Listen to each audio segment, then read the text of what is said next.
The scientist, the character is, the name is Isaac Newton.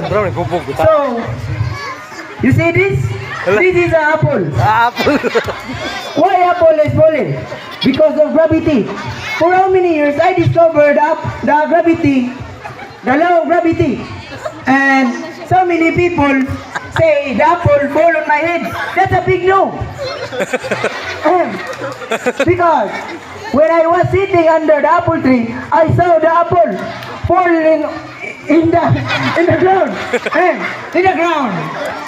And the apple did not fall on my head. It was long process of thinking that was lead of the law of universal gravitation. That's all. Thank you.